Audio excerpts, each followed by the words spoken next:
महंगा पड़ा मार मिछि मिछिका एतला बंधा है पुओ। केन्दुझर जिला आनंदपुर थाना फकीरपुर गांव में घर लुट घटन चांचल्यकर खुलासा कर पुलिस।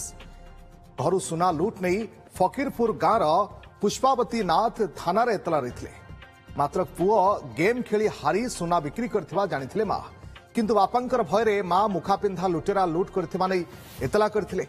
गत 25 तारिख में आनंदपुर थाना अभियोग होता पुष्पावती अभियोग करथिले जे 4 जण मुखापिंधा दुर्बृत्त बंधुक देखाई आलमीरा रे थिबा 4 भरीरु अधिक अलंकार लुटि नैथिले। पुलिस तदंत पर सत सामना को आसीछि। पुष्पावतींकर पुओ राजेंद्र नाथ ऑनलाइन गेम खेलिबा पई मार सुना अलंकार चोरी करथिले।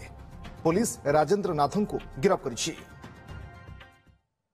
सुना से बंद करथि एवं से निजे भी किछि रखिथिला राजेंद्र नाथ ता पाखरु चेन आ गोटे दुईटा मुदी निजे राजेंद्र नाथ ठारू रिकवरी हिची एवं मंगलसूत्र और कानफुल ए सब जने सदाशिव साहू बोली जन देइथिले से पैसा पुलिस और प्रशासन का समय अपचय करछन्ती तेणु तांको विरुद्ध मध्ये कार्यानुष्ठान मिल। एबे आसंतु सुनिबा से दिन कोन कहिथिले अभियोगकारिणी पुष्पावती नाथ।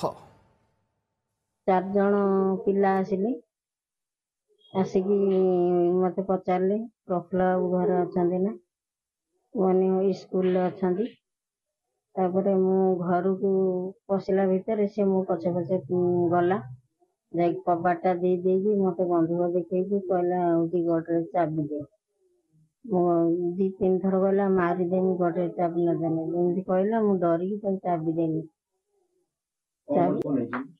चाबी देला भितर सी गडरेज खोली लुगा पटा सब फिंगी फोपाड़ी आ मो गहना सब लेके पळेला।